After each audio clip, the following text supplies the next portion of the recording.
xem mong cần gì liều gian thì lung sâu vẫn dám tràn tôn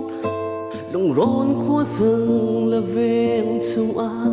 vậy cũng từng rồi lệ nuông trên màn tê tin lên tí tôn ngang giờ lâm phình lang mua kinh trên màn thì vật tế cho chua ta in really bị lấy liêm sương lại rít lại u nào trở phần nào rồi tiếc từ khi trôi đi chân tê hạ mô run rep lâu lên na khoa mùa la lên đi chân đình pili lâu tan khờ tan lên đi liêu na tu in chu căn má lên xin mình chiều phải lấy ra tin tôi chẳng chiều nào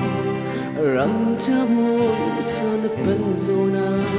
lòng rộn khó lên đi liêu gian khắp phiền lòng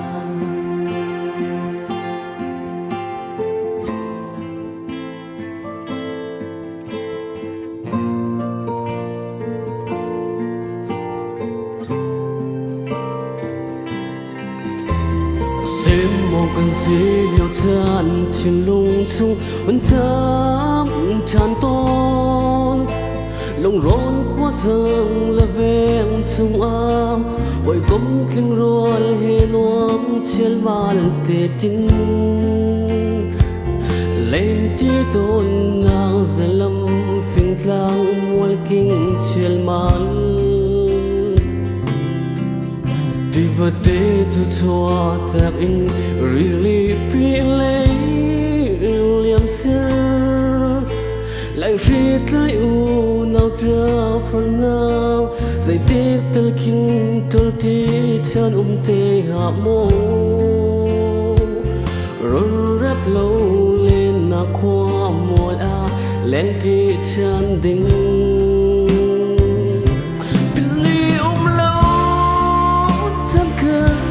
lên đi liêu na tôi in trong cơn mang mê xin mình chiều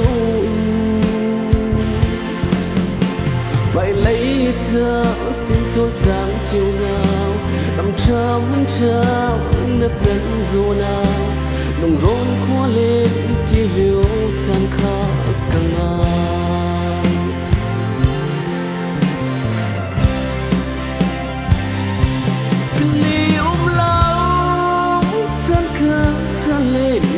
liêu na tôi in trong cơn mang lên xin mình chiều mày lấy ra tin tôi dáng chiều nào làm cha muốn cha nó bên dù nào đồng rôn khóa lên đi liêu gian khắp phiền lòng lòng cha muốn cha nó bên dù nào lòng rôn khóa lên đi liêu sang khắp phiền lòng